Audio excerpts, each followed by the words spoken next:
Itti fufa qabsoon qabsoo bilisummaa. Itti fufa qabsoon. Fuunee hordoftoota keenya kabajamoo fi jaallatamoo kun sagantaa Caayaa Miidiyaa Neetwork irraa haala yeroo irratti qabannee kan isin dhiyaanne sagantaa mariiti. Sagantaa marii waa'ee keenya Feesalii wajjin irra qophii addaa kanarratti wal mari'achuu deemna. Nu hordofaan afeerraa keenya. Mee Feesal haala yeroo biyyattii teenya keessa gaggeeffamaa jiru kana ilaalchisee wanni Abiyyi Joo Baadimee fi Shiraaroodhaa fi Umaraas qabannee jirraa jetti. Mee wanni Abiyyi Joo fi waan TPLF jettu tanaati mee akkamitti ibsite? Gabaabdumatti isaan gama lamaatti gamadachuurraa'u wanni nuti argaa jirru miidiyuu mara torbaan dubbatanii isaan lachuuti. Abiyyis yeroo takka Baadimee Shiraaroo qabadheetiin jira ja'a. Waraanni raayyaa ittisa biyyaa qabatee jira ja'a. TPLFis miidiyaa isaaniirratti yeroo ol baanii jechuu gabaasa kannan wanni Abiyyiin miidiyaa irra taa'ee jiruu fi wanni lafarra jiru waliin fakkaatu jechaa jiranii. Kanarratti isaan lachuu gama kanaas waan dubbatamuu fi gama isaanii waan dubbatamu amanuun nama dhibaa. Garuu irra caalatti immoo wanni muummichi ministeeraa kan amma yeroo nuti dhumtee biyyoota jiru kun Abiyyi Ahmed jiru kun irra caalatti waan inni lafa afaan hin jiru fi lafarra jiru wal fakkaataa deemuutti hin jiru sobaa haasawaa jira irra caalatti jechuudha. Hayyeemee hiriirri deeggarsaa isa deeggaruun bahaa jiran Oromiyaa keessatti baasaa jiran ta'anii akkamitti ibsitame? Hiriirri deeggarsaa raayyaa ittisa biyyaatiif uummataan bahaa jechaa turanii Haadireen Bilisiginnaadha jechuudha. Waan kanarratti uummanni keenya waan beekuu qabu takka hiriirri deeggarsaa uummanni illee ni bahan jeelleen amanan uummanni illee akka jetti. Maaliif wanni warroonni hiriira kana gaggeessaa jiran irra caalatti yoo ilaalte atilleen kaafaan diina keenya abaan diina keenya warra jiru. Uummanni waan kana hin jiru. Abadan uummanni Oromoo waan kana hin jiru. Haadira isaaniitii fi gartee dabballoota isaanii walitti qabanii hiriira kana baasaa jiran. Deeggarsa ammas jibootaa fi raayyaa ittisa biyyaatiif gabaafamee jira jaanii isaan Haadireen Xoopheen tun gartee feesbuuk irratti ol darbaa jirtu tun irra caalaan isaanii waanuma dhaabni jechuudha itti paartiin badhaadhinaa naannoo sanii maallaqa baasiisadhaan godhee isaan deebisanii akka uummanni waan san gabaasetti akka uummanni waan san gumaachetti haasawaa jiran jechuudha. Maaliif raayyaa ittisa biyyaa jechuun yoo ilaalte raayyaa ittisa biyyaa dhuga silaa biyya irraa diinfeessi godha. Biyyi takka yeroo jechuudha biyyi biraati ollaa jiin takka biyyi biraa irraa diinni biyya biraa gisee dhufe biyyi sun irraa diinfeessi godhaa fi kan ijaarame jechuudha biyya eege jechuudha. Garuu ta'e immoo raayyaa ittisa Itoophiyaa kana yeroo ilaalte irra caalatti uummata Oromoo keessatti uummata Oromoodha. Miidhaa guddaa irra geessisaa jira. Kana haadhaa fi ilma wal bira guddisaa jiru raayyaa ittisa biyyaa ture. Kan haadha jechuudha ilma jeesee haadha gubbaatti jeesee raayyaa ittisa biyyaa ture jechuudha. Uummanni keenya kan uummata jechuudha nafxanyaa fi sirna nama nyaataa takka waraana gartee guruppii takkaan ajajamtu kana ni gargaara hin amanuun. Raayyaan ittisa biyyaadhaa heera biyyattii tiisuu fi daangaa biyyattii tiisuudha sila akkaan itti dhaabbate. Amma immoo akkaataan amma itti jiru fadhii nama tokko guutuudhaaf waan kana kan godhaa jiran fakkaata. Maaliif jechuudha amma yoo ilaalte muummichi ministeeraa nama hanga muraasa tokko TPLF irra jaamu kana jechuudha hooggantoota kana qabuudhaaf dila kana uummata lafarraa fixu jira. Kaan buqqaasanii uummanni kaan buqqee suutaan seenuu jiru uummanni Amaaraa ilaalte waraanni kaan dhumaa jira. So nama hanga kana qabuudhaaf jechuudha sila akka heeraatti akka heera beeksisaniittu sila mootummaan heeraan biyya tana irra hin jiraatin waan kana godhuuf mirga hin qabu. Sila raayyaan ittisa biyyaa dura deemanii Tigraay wajjin lammii Tigraay jechuudha lammii Tigraay jechuudha lammii Itoophiyaati. Isaan kanaa wajjin wal warra salaamana godhuu qabanii heera kana kabachiisuuf muummichi ministeeraa aangoo isaa siraan alatti fayyadamu jiru kana achirraa kaasuu qaban jedhu nama sila akka jettee jechuudha. Mee asirratti anis uumaan sii dabala. Mee dhugatti amma propagandaan Abiyyi kun uummata fayyadamuudhaaf maal jedhan raayyaa ittisa biyyaa TPLF'n izii waraanuma izii kaabaa sana akka jirtutti nama waggaa 20 wajji nyaattee hojii dhuyte osoo ati diinettee firraan eegin ajjeesanii fixanii sanii uummata fixan san uummata dhume san akkasii fixaniiti san balaaleffachuuf deeggera jechuun deeggersa raayyaa ittisa biyyaatiif qaban akka godhaniif bahaa jiran baasisiisaa jiran natti fakkaata. Kan amma inni siyaasa kan propagaandaa siyaasaatiif itti fayyadamuuf jecha uummata deeggersa kana deeggersa warra dhumee san fakkeessanii bahan. Osoo uummanni san dhiisanii jechuudha achi keessaa baasanii mire silaa kaampuma san keessattuu osoo uummanni kun dhiisanii jarri wal dha'uu deemaa beeku. Jarri kun ni dhiisa. Bar wajji nyaatanii wajji turanii waggaa 20 takka wajji turan. Maaliif qaama mootummaa tokko waan turaniif jechuudha. Mootummaa tokko isaan ajajaa ture. Amma egaa dabaan osoo jarri kun isaan ajjeesuu baate deebee jarri kun isaan ajjeesaa bara. Dafanii jarri waan arganiif irraa ajjeesan jarri kun maaliif achi deemanii maas deemanii isaan ajjeesuu deemanii. Dafanii san waan firraa godhaniif akka waan isaan kun uummata kana dhugaadhaa ni ulfaata nama wajji waggaa 20 daangaa wajji eegaa turtee fi wajji nyaachaa turtee akka diinaa waliin eegin jechuun fira waliin fakkaattee wajji jiraatte deebitee ajjeesuu warra kutu dhugaa hedduu ulfaata. Haanuma ta'u garuu osoo wal dhiisanis osoo isaan san godhuu baatanis waluma godhan deemanii waraana waliin baruu deemanii wal ajjeesuu deemanii bara. Tana keessatti isaan wal ajjeesuu keessatti raayyaan ittisa biyyaa sila mallayyoon jee akka jeneraal Baachaa dabalee namni kabajaa mallayyoo sana jecha biyyaaf wareega biyyaaf amata meeqa beekee ifannee jiraatu kuni sila du'uun qabu yaadachuufi. Bakka kanatti waan takkaa jira. Du'uun qabu jechuun isaaniitii fi uummanni wanni ta'e kun garagara. Isaan du'uun qabuun isaanii afaan tolfata takka propaganda takka siyaasa isaanii tolfataaf jaan malee waan akkas ta'e dubbiin. Isaan namoota hedduu warra ajjeesanii jiranii waraanummaan amma bakka uummata nagaa hedduu ajjeesee bara ifan goone gaazexeessaan meeqa ajjeefamaa jira waan kana kan gabaasu akka hin gabaasne waan close taateef wanni isaan deemanii dhawanii miidhaa jiran waa hedduun Amnesty International argee jira. TPLFin jechuun waraana Tigraay keessa gaggeeffamu namoonni nagaa hedduun akka dhume Amnesty International gabaasee jira. Isaan garuu akka waan deemanii waan dhawan dhabanii TPLF dhawan dhabanii takkatti gabaasaa jira miidiyaa isaaniirra. TPLF tuffatanii amma booda garuu harka akka kannan hooggantoota olaanoo isaanii harka kannan kana beeksisa baanii ibsaa baasanii jiran. Amma asirratti maal ni beektaa gabaabdumattuu Tigraay lafa sirra loluu jirti. Qeessi irratti jechuudha. Waraanni raayyaa ittisa biyyaa kaabii itti bobbaasu jiru kun qe'ee isaanii tana dhagee cabsuudhaafi. Qe'ee isaanii tana gartee ammas hooggantoota isaanii kana keessaa guurrachuu barbaadeeti biyya akka isaatti. Tooftaadhaan cabsee Tigraaf jala aansuu barbaadeeti. Maaliif aangoo isaa dura gufuu guddaa naannoon taate naannoo Tigraay tana.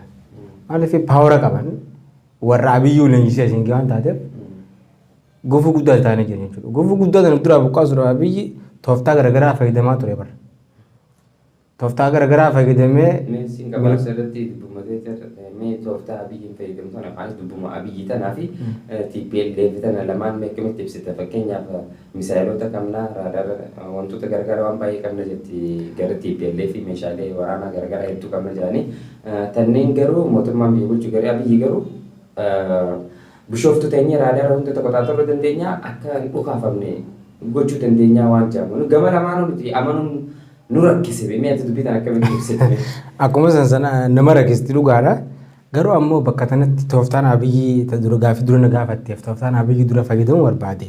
Amma dura dubbannee ture na fakkaattee miidhuma kan irratti jechuudha. Abiyyi iizii jijjiiruu barbaade hooggantoota jeneraalota iizii baharraa fidee akkuma amma dura dubbanne kaabatti jijjiiruu barbaade. Sanirratti mootummaan naannoo Tigraayis wanni kun waan kana Abiyyi godhuu hin danda'u jaanitti jeneraalticha iddoo deebisan karaa Finfinneedha. Guyyaa sana Abiyyi hedduu saablatee saabni tokkotti dhageen. Maaliif mootummaa ta'uusaa inni if shakkee ho'a. Saniifuu gaammaa tana inni duraan maal barbaade bakka sanitti iizuma kaabaa tana qabatee jechuudha. Tigraayin daaraa godhu takka Tigraay qabachuu barbaade sigalee akka adisaatti. Garuu uummanni immoo dafanii dura arganii waan kana dafanii mootummaa kanaa fi waraana kana ifa harka galfatan dafanii. Ifa harka galfatanii meeshaas yeroo magaabaatti ifa harka galfatanii turan. Meeshaan ifa harka galfatan tun gaa meeshaa Itoophiyaan qabdu irra caalatti itti argamama akka jaanitti jechuudha. Meeshaan sana agartee Itoophiyaan raadaaraa fi rokkeetota garaagaraatii fi saarota kana meeshaalee taankiilee tana hundaa itti argamtu irra caalaan. Maaliif mallas gaafa jiru Eertiraa diinee keenya waan taateef bakka diinee keenya firaatti itti funu godhanna jaanii meeshaa achi gurgurachaa turan. Uummanni Tigraay gaafa Abiyyi aangoo qabate meeshaa sanicha keessaa biyyi baasuu barbaade ni didan. Akkam baafne jaanii namni hundi haara deemuu dide gaafa sayyoota illee laaltee kan jiraatu taate jechuudha. Dhalaa isaanii harabbee wanni kun as keessaan bu'u mishantu as keessaa bu'uun taatu jette. Uummanni Tigraay hangas takka dammaqinaas qaban siigalee mootummaa dhiisiiti uummanni nu dammaqina hangas takka qaban jechuudha uummanni Tigraay. Sooga ammaan tana meeshaan waan guutuu tarka jirtuuf mootummaan Abiyyi kun ammaan tana isaan kana cabsuu irratti deemisiin jiru kun hangam takka isaan kana gidduutti wal fakkeenya jira takka wal qixxaachuun hangam takka isaan wal qixxaa waan jiru garaagarummaa qaban.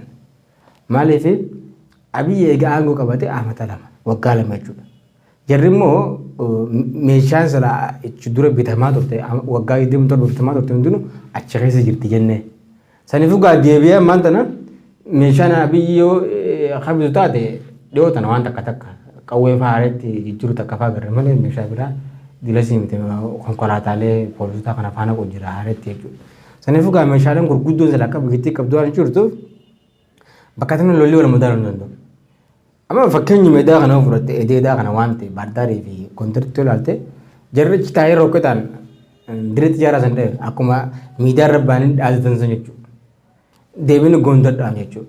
So bakka tanatti meeshaan isaan qaban kun waliin gitu tooftaa lolaa ammoo deemu jiran tana gaa walii ilaallee eenyu mootaa. Isaanis gama isaaniitiin bubuutu TPLF jaaniitti tuffatan garri mootummaa kun jechuudha. Jeneraal Baachaa Dabalee faas gisee dubbatu waa'ee kanarraa giseen jara kana akka waan tuffatanii takka waan hin jirre takkaa fi waan milishaa waa xiqqoo tokko sii galee humna waa xiqqoo takkaa isaanii bu'u humnaan kana dhoof silaa yeroo nuti fudhattu yeroo waa xiqqoo keessa fixnee hara hojii deemnaa yaada jiru fi beeyte torbaan tokko itti fudhate waan garuu innuu kana tuffatan dhiisii ammas abaaboo shanii wallagga keessa tuffatanuu waggaa meeqatti fudhatan gama waggaa lama waliin gama sanuu baasuu hin dandeenye. Tan ammas maaliyyaa jarri waan amma godhu eegalee kana dira godhan. Arra Baardaarii fi Gondar dhageenyeemi boru Addis Ababaa keessaa waa godhan qabii taa'in. Ammas haalli kun yoonii fi wanti sun furmaata argachuu baatte ammas badii biraa keessummeessaa ayaanaa jechuudha. Mee asumarratti ammas gaaffii biraatiin si eegala si hidhaati deeggarsi uummanni raayyaa ittisa biyyaatiin godhu kana akkamitti ibsite? Akka kiyyatti uummanni Oromoodhaa uummata Oromoodhaa jechuudha deeggarsa raayyaa ittisa biyyaa osoo hin ta'in uummanni Oromoo qabsoo koo qaba yeroo amma jiru kana keessatti. Namni har'a Tigraay irraa fakkeenya fudhatin Itoophiyaa san keessatti jiraachuu hin jiraatu. Maaliif jennaan har'a Tigraay miliyoona 7 yookaan miliyoona akka 6 gana geessi. Oromoo miliyoona meeqa? Miliyoona 50. Miliyoona 50 kanarra miliyoona 6 kanaatu irra sodaatani. Maaltu isaan sodaachisee oottee paawara tokkummaa isaan qabanii cinatti meeshaa isaan hidhatanii jiran kanaatu isaan sodaachisee jechuudha. Uummanni Oromoo miliyoonni 50 kun akka aktiivistootaa fi warra gartee xilaata Oromoo warra jaan kana jechuudha. Nafxanyoonni kun galaabaadha jaan Oromoo jechuun. Tana amma haxooyneeti waliin geenyeeti Tigraay tana galaabaa gad deebinaafii jaan sigileen. Akkana jechuun isaanii gama tokkoon bakka itti wal loluu jiranitu Tigraay fi Baardaarii gidduu malee bakka wal lolaniif Oromiyaa. Maal jechuudha Itoophiyummaan tunuu bar Itoophiyaa kajaamu Oromiyaa yoo keessa jiraatte malee akkuma jaan gaaguruu kannisni keessa hin jirre taati. Maaliif meemma fakkeenya fudhadhu Oromiyaa keessa naannoo Hararguma keessa Harargee keessa jechuudha. Naannoo meeqaa jira? Oromiyaa miti. Bulchiinsa meeqaatu Harargee keessa kan jiru bulchiinsa 2. Bulchiinsa naannoo Diredawaatii fi Diredawaan federaala. Naannoon Harar Oromiyaa keessatti argamti. Itoophiyummaan tunuu gaafa kana eenyu jechuudha. Oromiyaa keessa jechuudha. Naannolee lamaa Itoophiyaa keessatti argama. Wanni keessatti Oromiyaa keessa jechuudha. Oromiyaa keessatti naannoo 2 argama. Naannoo 2 argamtu sun Diredawaa fi Harar jechuudha. Federaala kaasin bulchiinsiisiidhaa. Finfinneenis akkasuma Finfinneenis federaal mataatee Oromiyaa. Itoophiyaan amma magaalaan lamaan tunii fi amma bulchiinsa kajaa ammaa tana naannoo bulchiinsa kajaa amma naannoo kajaa ammoo fi magaalaa lamaa jira. magaalaan lamaan takka Finfinnee fi Diredaan federaala. Naannoo qorta kan jirtu wajjin jechuudha. Naannoon takka Harariidha. Harariin isa keessatti argamti. Oromiyaa keessatti argamti. Federaala takka keessatti argamti. Diredhaa waan jechuudha. Finfinneen illee akkasuma. So wanni tun Itoophiyummaan tun irra ilaaltee Oromiyuma tanaa jechuudha. Saniifuu isaan achi waliin jiran malee bakka waliiniif Oromiyaan tun dubbisan irraa kaati. Qabeenya Oromiyaa kana waan Oromiyaan qabdu hundinuu riisoorsiin hundinuu Oromiyaa keessaa maddaa beekaa Itoophiyaan tun qabdu. So saniifuu bakki isaan itti lolan achi taatullee Oromiyaa tanaan wal lolan. Kanaafuu uummanni keenya akka jirutti if danda'ee sodaachifamaa ta'uu fi jaalatamaa ta'uudhaaf uummanni keenya Oromoon jechuudha yeroo itti raayyaa ittisa biyyaa cinaa dhaabbannu osoo hin ta'in yeroo itti kaanee qabsoo teenyaaf finiinsinee Oromiyaa teenya irratti abbaa ta'an beekti yaada. Hayyee nama hiriira deeggarsa raayyaa ittisa biyyaatti ba'an kana keessatti mee kaafaawwan diina keenya warri joosson qaanyii takka malee waan xiqqisho qaanyii takka malee kaafaawwatu uummata Oromoo akkana godhe badii kaafaawwan hojjette yookaan miidhaan kaafaawwan Oromoo irra goote maaltu jira Oromoof qabsooytee Oromoof hidhamtee mana hidhaa keessa jirti Oromoof jettee hangaarraa itti bar ilmoo itti dhabdee kajaartii hin fuudhiniitu ka ilmoo itti argatanii hamaa meeqatee hawaa hedduu kalaasan hedduutu jira amma Oromummaaf jecha osoo kun akkana siyaachisu osoo akka laaltee gartu abaawun kaafaawwan diina keenya akka mijjattamu an karaa abaawutiinis gidee dhuftee abaawuu matanaawu TPLFs Eertiraanis hundi siyaasaa isaanii itti fayyadamuuf jecha feetu alaabaa san qabattee waraana uffata itti keesseeti abaawutu wajjin argame yookaanis waan uummanni Oromoo abaawuu jaalatu waan beekaniif isaan cabsuuf yookaanis siyaasaa isaanii fayyadamuuf abaawutu TPLF hojjitee nu dhahuu jira jetti mootummaan bilisiginnaa kaanis biyya yookaan abaawuu Amaarrinis akkas maaliif sodaan Amaaraa guddaan abaawuudhaa fi Jawaar Mohaammed wanni isaan as keessatti reeffamma kaafaawwan diina keenya jaan woomu Jawaar Mohaammed keessa jiruuf Jawaar Mohaammed maal waan isaan godheef uummanni akka jaalatu uummatumaa dhiisu kanama dura deemee dhaadannoo qabatee jiru san waan itti kenname kana jeejee jaanii ja'a malee waan uummata dirqiin baasanii fi uummata keessaa beesii galee waan ji'u miti waan uummata ibsuu miti jechuu barbaadeedhaan asirratti. Asirratti maali beektaa warri ABO fi kaafaawwan diina keenya jee hiriirri amma ba'amaa jiru kun uummanni keenya ija qalbiitti yoo ilaalan hiriira uummanni Oromoo bo'oo jiru miti hiriira kaabineen bo'oo jirtu. Kaabineen mootummaa naannoo hundarraa walitti qabanii baadiyyaarraas walitti qabanii dhalaa hanga tokkos hawwan if keessa fidaniiti malee qeerroon takka hiriira kana keessa tajirtu nagarreen. Hiriira kanarratti warri bee ABO'n diina keenyaa fi kaafaawwan diina keenya jechaa jirus haadiree maallaqaan sossobanii waa jecha karaa kana jiidhaaniin. Yeroo namni silaa itti jirru tun yeroo dhaabni kunii fi dhaabni kun itti wal filtu miti Oromoon. Yeroo akka Oromummaatti lafaa kaanii qabsoo tana finiinsanii biyya isaanii irratti abbaa ta'anii malee yeroo itti ABO fi kaafaawwatti addaa gurruun jirru jechuudha. Maaliif amma addi bilisummaa Oromoodhaa ati jette sanirratti addi bilisummaa Oromoo jechuun akkuma beekamu dhiiga Oromoo keessa jira. Seelii dhiiga Oromoodhaa addi bilisummaa Oromoo jechuun. Dhaabni Oromoo dammeessee asiin keessa dhaabatti bilisummaa Oromooti.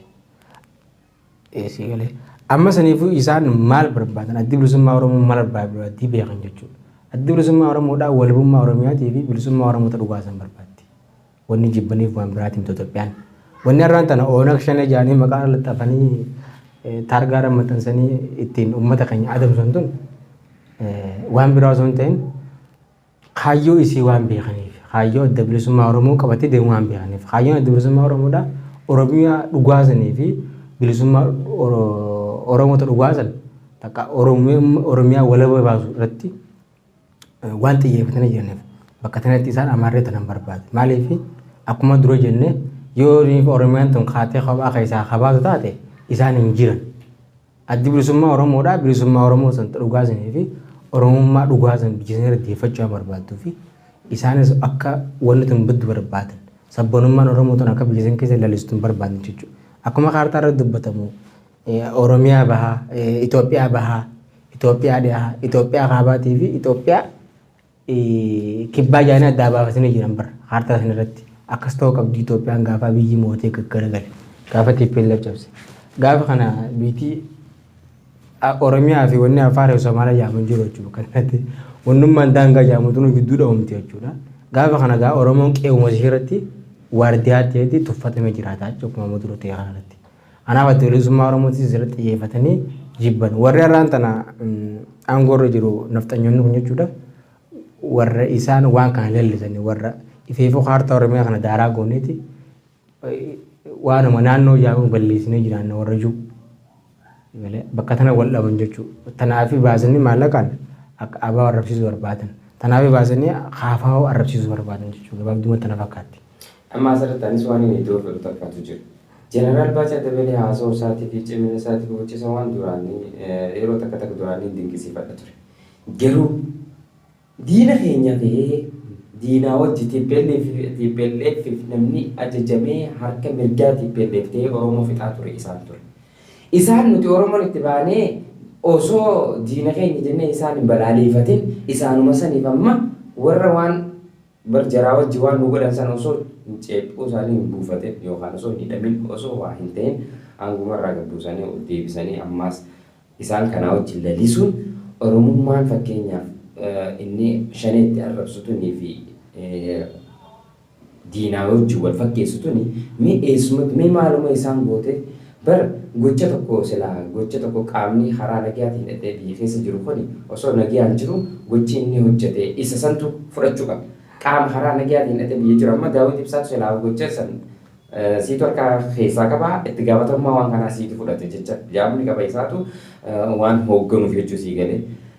Gizee hunda waan ragaatti hin qabne takka gocha raawwatame tokko qabanii maal godhan maqaa shaneetiin maquma shanee tana rabbi laaffisee fi bakka kanatti amma waan jechuun bakka kanatti Oonagis maali Amaarinis maquma kanatti fayyadama TPLFnis maquma kanatti fayyadamaa baatee duraanis amma mee calculation kamiini TPLF kalee abaa akkasitti ajjeesaa turte mee maal walii godhanii amma waliif firoomuu danda'an sila kaleessa TPLFtu abaa ajjeesaa ture kan abaa ergamaa ture TPLF ergamaa ture dhaadiyyootana ture mee akkamitti arraa Oromummaa qofaaf silaa shanee tana jabeeffatanii fittees qabanii bardiina godhanii balaaleeffachuu fi maal godhuu miti. Isin waan qabsootu waan kaayyoo isin ganama lafaa haatee fi ni beekan. Bar keessa isaanii dhugaa jirtu ni beekanii. Oromoo tana silaa jabeeffatanii silaa diina biraa yoo balaaleeffatanii kana sii galee hamaa waa mataa koo jiran gaarii ambaarra naaf jirtaa yaaniin akkasumas silaa gaarii ambaarra hamaa kee kanaa turre sii jira silaa shanuma tana waan isin barbaadu waan biraan barbaadu wanni qabsooteef uummata Oromoo kanaa qabsoote uummata Oromoo kanaa jettee fi kan beelaa fi agabu gaara keessaa waa meeqa taate eenyu jecha Oromoo jecha isin bar gaafa san garaa jecha bitamtanii waan barbaadan hunda akka feetan jireenya keessan hundi isinii guutame ergamaa turtanii amma garuu isaan kanarra balaaleeffachuu tan silaa dhiisaniituma hasaanii kana jabeeffatanii jira wajji amma ilaalcha kiyya beekte siyaasaa kana taatu yoo ilaalcha kiyya waan fakkaatu dhageeffatu. Bakka kanatti waan jiru jira. Minilik Oromoo cabsuu danda'u ture. Goobunoota walitti qabeeti Oromoo cabse Minilik. Goobunaa dachee Oromoo akka hin minette jechuudha. Oromoo. Wanni san ilaa irraati hin dhaabbanne. Namni egaa Oromoo fincilaas geessee qabsaawaas geessee TPLF bara sirna federaalizimii sobaa kana gaafa gadhaaban keessatti namni nu cabsaa ture TPLF fi OPDO gargar baasee ilaalamne kan jedha caalaa yeroo garii TPLF fi OPDOon garaagarummaa qaban isaan lachuu harka mirgaatii fi harka bitaati. Qeeteen dhufee namni nu qabe nuti warra afaan Oromoo haasa'u seegalee Tigree miti. Warri dhufee ijoollee teenya mana keessaa guuree hidhaa ture OPDO ture jechuudha. Kana wallaalanii warri amma deeggarsa gaafasiis TPLF ergamaniiti waan kana raawwachaa turan jechuudha kun. Seegalee namni akkanaa kun hin dhabamu qabsoo keessatti waan kana mo'achuudha malee ni dhabama jettee guutuutti hin dhabamu jettee ittiin deemu miti. Har'a haalli ammatti jiran kun haalli amma Abiyyii fi Baacaa Dabalee ammatti jechuun haalli isaatti jiran haaluma nafxanyaaf ergamuu keessa jiran. Baacaa Dabaleetis dur nafxanyaaf ergamuu ture. TPLF ergamuu ture har'aas nafxanyaaf ergamuu jira. Abiyyis dur Tigreef ergamuu ture har'aas deebiin nafxanyaaf ergamuu jira. Kun kanumaa bara gabaabdumatti kana fakkaata. Wanni har'a guyyaa keessa deemanii arrabsuu fi wal godhuun kun waanuma dur jiru waan ta'eef guyyaa keessa jennee itti ijatti deebisnee ilaaluun nama godhu. Dhumarratti mee dhaamsa qabdu dhaammadhu gara dhumaa deemaa jirra. Dhaamsiin dhaammadhu gaa uummanni Oromoodha. Yeroo amma jirru kun yeroo teenyaa yeroo itti uummanni keenya qabsoo gaggeessu jechuudha. Haalli har'aan tana jechuudha dhiha Oromiyaa keessatti kaaba Oromiyaa Itoophiyaa keessatti jiru kun gama tokkoof nuuf carraa guddaadha. Carraa kana fayyadamnee jechuudha uummanni keenya bahaa fi dhiha jirru kaabaa kibba jirru bakka takka akka bara 2016 keessa hiriira gartee diddaa gabrummaa isa dhumaa gaggeessina sanitti arrallee kaanee qabsoo teenya finiinsine Oromiyaa teenya irratti abbaatanii Oromiyaa teenya mootummaa barbaannu irra gad dhaabbannee hayyoota keenya kan hidhaa jiran hidhaayisuudhaaf carraan guddaan jiru ammaan tana. Maaliif yeroo itti mootummaan gabroonfataan kun mataan isaa cinaan gama kaabaa qote nuti Oromiyaa teenya qabannee hayyoota keenya hidhaarraa baafannee qabsoo finiinsuu qabnaan isiniin jaa bakka jirru yaada tokkoo fi tokkummaadhaan wal jala deemuun dirqama. Kutaa fi amantii osoo hin tahin dhaaba osoo hin tahin akka Oromummaatti rakkoon amma kan rogaa jirtu akka Oromummaatti haa qabna jeetiin gaa dhaammadha kanuma dhaamsa keenya. Anis asirratti waan xiqqashoo waa dabaleeti gorabuu barbaada. Wanni asirratti gorabuu barbaadu silaa hin taatu silaa taate waan jiruutu akkasii gale. Silaa akkamii silaa taate akkamiitu dasna jaani beekta. Kaafaa abaa shanii maqaa dhaabaatiin akkanatti Oromummaa kana wal qoqqooduu osoo hin tahin Oromummaa qofaan sii galee Oromoon takka Oromoon tokkoomuu sanii tokkoomee diina kan godhachuu qaban amma TPLF achi garagaluudha isaan hundi isaanii TPLFis diina Oromooti wayyaaniin maali nafxanyaan diina Oromooti walaa Eertiraan illee diina Oromooti maaliif siyaasaas akkaataa itti keessa fayyadamuudhaaf Oromoo fayyadamuu barbaadu jirti malee Oromoo isiin hanqa Eertira gootees warri achii bahee ni hima beektee Eertiraa jechuudha. Hayyee saniifuu ati wanneen asirratti dhaamuu barbaadu yoo jiraate Oromoon wal balaaleffachuu osoo dhiise osoo dhaabanii gara ifii tokko ta'anii Oromummaatti wal cimsuu kanarratti osoo deemanii yaada jiruun qabaa yaada fayyaa.